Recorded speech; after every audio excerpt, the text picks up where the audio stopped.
Hey everyone, it's Steven. Today I have the 2021 Mercedes-Benz AMG GLE 53 Coupe.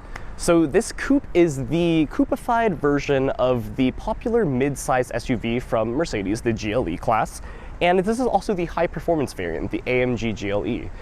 You will notice that the 53 means that this is not as high performance as the 63, which is essentially the top of the line V8 one that has crazy numbers, 600 horsepower on that, 0 to 60 in like 3.5 seconds.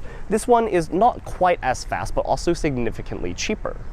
So I am in beautiful Honolulu here, and I wanted to rent something fun off of Turo, so I got this really sweet performance SUV essentially. So lots of practicality here obviously, but also a lot of performance. This is a really good middle ground. We have competitors like the BMW X6 M50i, Porsche Cayenne Coupe, and the new SQ8 as well, but those are all much more expensive, right? Those will get you into the six figures very, very quickly. This one is a really good middle ground because this one doesn't have the insane performance of those other vehicles, but does get you some nice crackles and pops in the background, and is actually pretty fun, and the handling is amazing for a car of this size. So this car has 429 horsepower, 384 pound-feet of torque.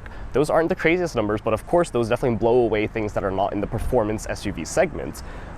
Again, it's not like those competitors. Those often have 500 plus horsepower, 0 to 60 in like, 3 to 4 seconds or something like that. This one is 0 to 60 in about 5.2 seconds, which is still pretty nice. When you drive a car of this size, you really don't expect it to rocket off like that. And the handling, like I mentioned, is honestly like a dream. It is so good in this vehicle.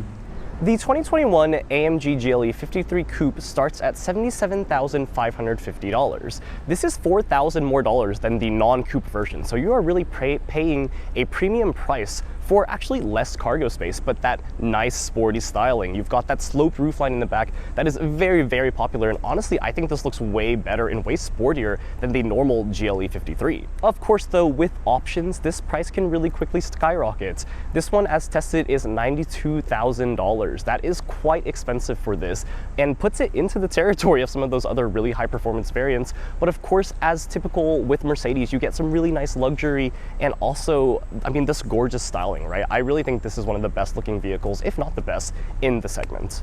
So this car comes with a 3-liter turbocharged inline-6 engine. Again, the horsepower figures are 429 horsepower, 384 pound-feet of torque.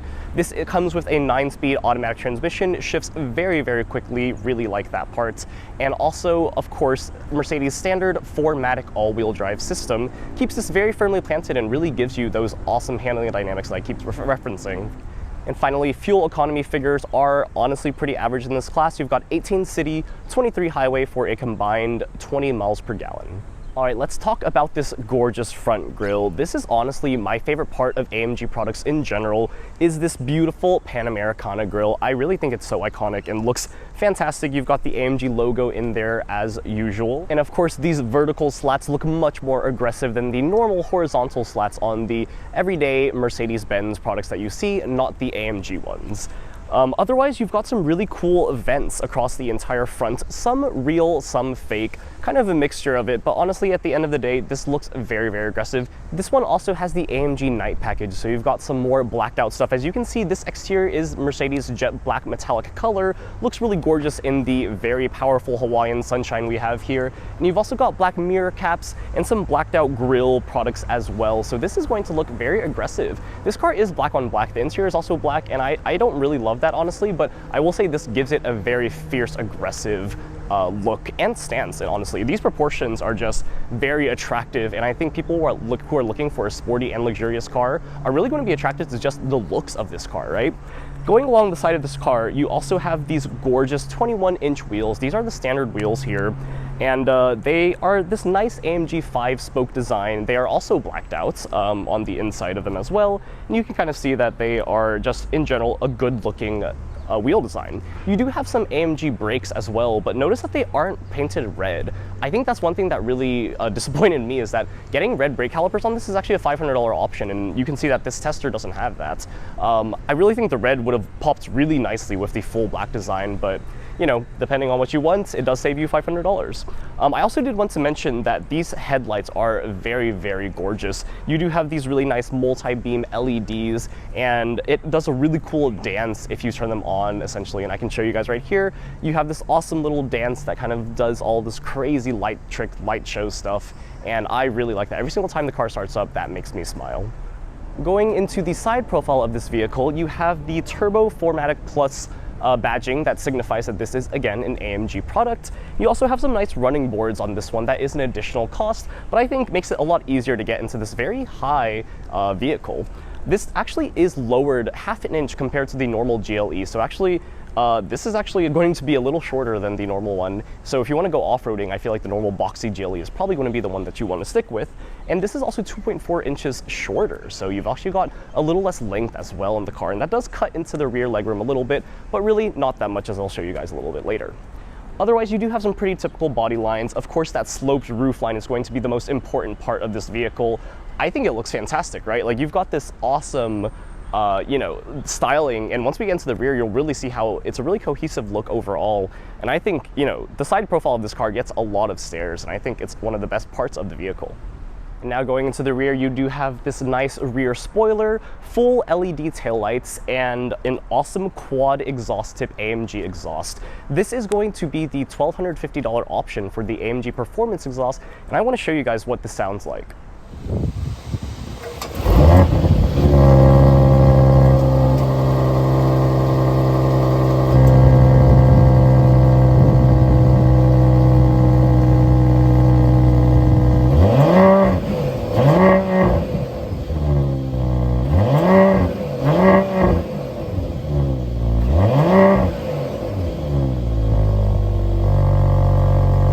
Sounds amazing, right? I think a lot of people will notice that that's not as burly as some of those other high performance cars, right? This is going to be pretty tame, and actually, like, in general with this car, it's such an isolated car and it sounds really quiet when you're on the inside. You're really not going to hear that much from the inside of that crazy engine, unless you do turn on the performance exhaust system, of course. But then again, it's still not going to be as loud as some of the other competitors that people might be looking for, so something to keep a note of when you're buying this vehicle. One thing I really like about the rear of this car is how you open the trunk. You kind of just touch this and you tap in, and that opens this trunk, which is really gorgeous. This is 27.5 cubic feet of cargo space, which is 5 cubic feet of cargo space less than the normal GLE. So on the boxier version, the non-coupe version, the one that's actually cheaper, you get more cargo space. Again, you're paying for that styling. And otherwise, in general, this is going to be a pretty spacious cargo trunk area, and you also do have some nice protectors here to make sure you can load cargo and luggage and stuff like that. All right, let's jump into the interior of the AMG GLE 53 Coupe. So of course, keyless entry as expected at this price point, and immediately you can see from the door panels that this is an impressive interior. You've got some carbon fiber inlays. This is a $1,000 option on this car. You can see here you've got heated, ventilated seats as well. We've got the Burmeister sound system. This is an excellent sound system, and it is actually standard on the AMG GLE. And kind of going through the rest of the door panel here, you can see some pretty good finishes here. You've got some nice stitching, and you do have leather across the entire thing here. And you can see the moment I get into this car and shut the door, it is pure silence. I think that's one of the coolest things about this car is just how quiet this car is. And you can see you've got that awesome startup animation right here, showing you that this is indeed an AMG. You've got that Pan Americana grille, those gorgeous LED headlights. Getting in the car, you do have that same carbon fiber trim. I really, really like that. I think it's an excellent option to make this car feel a bit more sporty. And it does look really nice with the black interior. So like I mentioned before, this is a fully black interior, and I'm really not a fan of the black on black. I wish this one kept the red leather seatbelts. They actually have a red seatbelt option for free. And I mean, this person chose to go fully black, which I understand because it makes sense, but the red seats would have looked awesome with red seatbelts as well. You've got the black exclusive Napa leather package here, which I believe is a $3,000 option. And I can tell you, these are some of the most comfortable seats I've ever sat in, if not the most comfortable. The bolstering is perfect. Like, even for myself, I'm a pretty small person, but I feel like they just worked really well, and you can adjust all of that sort of stuff.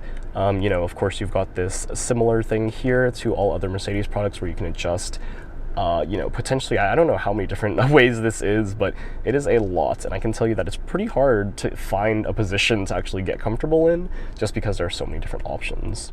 And moving throughout the rest of the cabin, you can immediately see these high quality finishes in these materials. The steering wheel is excellent, flat bottom AMG steering wheel here. You've got the AMG drive unit, which is another $1,000 option here as well. This lets you switch to different Sport Plus modes, individual mode, sport mode, all this sort of stuff. You've got cool animations here as well while you do that. Very handy, feels very nice. Very similar to the Sport Chrono package on Porsches. And then you've got programmable buttons here, which you can choose what you know, settings you want to switch, things like your suspension, your ride height. This does have an adaptive air suspension, which is awesome. Makes the car feel a lot more compliant with bumps and stuff like that in the road. And then, of course, the star of the show here is going to be Mercedes' new MBUX platform here for the infotainment system. This is the dual 12.3-inch touchscreen and the display. So this is a digital gauge cluster, 12.3 inches, and this is also 12.3 inches here. Apple CarPlay, you can see, does not take up the entire thing, which is kind of upsetting. This car also does have Android Auto. No wireless though, so kind of annoying because you're going to have to actually plug this car in order to see Apple CarPlay or Android Auto. But it does look good and it's easy to use, and again, this is super responsive. Like I can show you right here, it's so easy to kind of navigate through the different menus. One of my favorite parts of the menu here is the comfort setting, which allows you to go through the massages. So the wave massage has been my favorite personally. It feels really good. I didn't think that I would be a sucker for massages, honestly, but I have found myself really enjoying this. It really makes longer car rides a lot more manageable. And you can see they have like different names for some of these silly things like hot relaxing back and stuff like that. And yeah, you can see you can adjust so many different things here, side bolsters, and yeah, this is an expensive package, I believe. This is like almost $2,000 for the massage package that gives you like the energizing comfort and stuff like this. Basically, you can start this and it plays music. It'll change different things in the cabin, your, you know, fan volume, all that sort of stuff, just to get you more relaxed, essentially, or whatever it wants to do right here. But very interesting thing. I really feel like at some point it's like that's too much for a car, right? You can't expect the car to do everything. You do have the performance menu here, which only comes in the AMG, as you can imagine. You have some pretty cool things here. You know, so many different ways to track your performance in terms of your engine temperature, things like that, your torque, all that sort of stuff. And it's a very exciting thing to look through for enthusiasts. Otherwise, their settings, easy to use, right? Like overall, everything here is quick to respond. You have like programmable favorite buttons there, and you can go through these menus at lightning speed, and it's pretty easy. I will say there is a learning curve to this. Like I don't think it's the easiest system out there. I do think Audi's is more intuitive. BMW's is kind of about the same complexity of this, but overall, like I will say that this is a smooth system to use, and I do like that that is an AMG model and not the normal model there. All right, so moving on from the infotainment system, which by the way, you can actually control using this pad right here. It's kind of a one-to-one touch thing where you can kind of swipe through, and I mean, it's easy to use, but I think really most people are going to just actually touch the screen. It's a lot easier, and it's relatively short distance away from the passenger or from the driver, so I don't think anyone will struggle with using this actual infotainment system.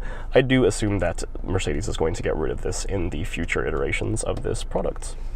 So moving on to the digital gauge cluster here, you can see that we don't have a heads-up display, unfortunately, but this does look very good. You've got the AMG thing right there, so they know that you're in an AMG.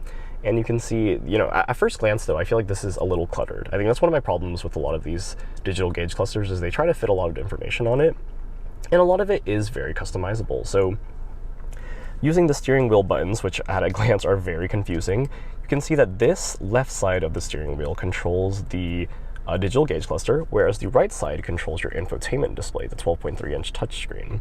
So you can navigate through the different menus here, choose different things to display, and you can use this to display, you know, whether you want it to be in sporty, super sport, yeah, which you can see here is kind of crazy. It shows you your torque, your horsepower, things like that, braking power, everything like that. So pretty cool display. I really prefer to keep it in some other more tame displays, but you can choose different things to display in the middle here with your AMG performance display here. You've got that, you know, the G-force monitor and stuff like that, but really a little overkill. You can display the navigation here as well, which is pretty neat.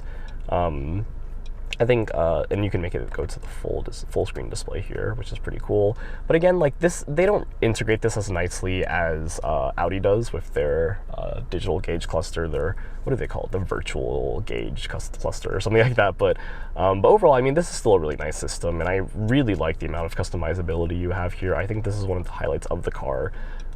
Really, really easy to use. I will say this haptic, you know, thing here, like, it's cool and it's easy, but I kind of wish it was actually just a button, you know, or like, you know, buttons that you could click left, right, up, down, things like that. You do have your radar cruise control stuff right here. This car does come equipped with adaptive cruise control, so you can actually stop and go in traffic, and it follows the curves as well, so you do have lane tracing assist, which works really, really well. I did it on the freeway, and I had no problems with it at all. And again, on the right side of the steering wheel, you do have your voice-activated control button here, which you can also activate by just saying, "Hey, Mercedes." And then you also have your favorites button here and your controls for your phone integration here. And again, the interior quality, you know, is just on another level. I do think this interior does look better than BMW. It's on par with some of the Audi products, but depending on what options you get, I do think this Mercedes is going to look a lot better. Again, the really interesting part about this car is that it's priced in between the you know, the performance models from all of the competition and the base model. So this car does give you a really interesting niche to fill here. But going along the cabin, right, you do have your light controls here, pretty simple standard things. This does have a power tilt telescoping wheel here, so you can adjust it with this lever.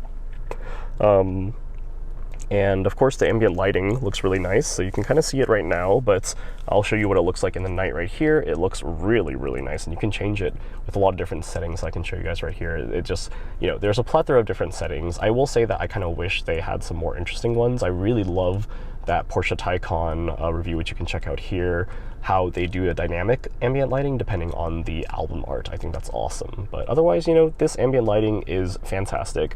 People are really stepping up their ambient lighting game in this day and age, and I really, really enjoy that. I think it makes the cabin look far more appealing, and I think everyone always comments on that, right? Like, I feel like when you pick people up, they're like, ooh, the car looks so pretty inside. That's one of the biggest things that differentiate the high performance, or, you know, just high quality luxury cars these days from the non-luxury cars. And kind of wrapping up the front seats here, you do have some storage. You can see very nice, you know, easy cup storage on both the passenger and driver's side. And you do have some nicely sized cup holders here. This one does have your heated and cooled cup holders, which are really cool. You do have a wireless charging pad right here as well, and you only have USB-C connection. So if you do not have a USB-C charger, you definitely need that for this vehicle, because you can see here there's an adapter here so I can use my normal USB-A, but USB-C is throughout the entire cabin, and you don't see a single USB-A port. So again, this is the touchpad that you can use for your infotainment screen. You've got your camera assist here, so you can do immediate parking and stuff like that. They can do a parking assist and park for you, or you can look at the different things in terms of the cameras out here. I will note the camera quality is fantastic. The 360 camera looks incredible, and even the backup camera itself, just the quality has always impressed me. And then otherwise, you know, the other buttons here just kind of go through different vehicle menus, so pretty standard. But again, I really do think Mercedes is going to go away with this with the next generation. These are your more performance-oriented things. You can go into manual mode, you can turn off traction control, adjust your air suspension, your actual suspension for sport stuff, and then of course your performance exhaust system, which sounds incredible. Another luxurious thing to note here is that you do have actual panel heating here for your armrests for both the passenger and the driver, which is really nice. I don't use this because we're in Hawaii right now, but I do think this would be a really cool feature to have. Kind of overkill, but again, one of those luxury touches that I feel like a lot of people will really appreciate. And to wrap up the interior, let's take a look at the back seats. So a lot of people might be concerned that the coupe kind of cuts into your headroom and your legroom, but I can show you right here that it really isn't a problem for me at 5'8". I really do think most adults are going to have a fantastic time in the back seat of this car. So again, those running boards really help you get in, and the back seats have so much space. This is incredible, right? This is at my normal driving position, and I still have an enormous amount of legroom. It feels like I'm living in luxury right here.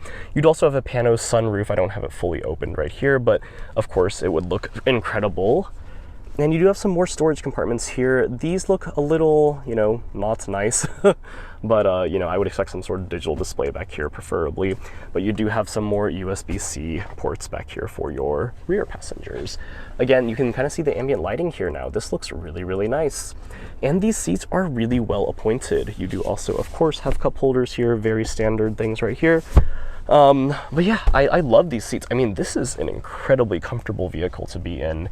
And you know, if you don't need the full 7 passengers or 6 passengers, I do think this is a really great place to spend time in.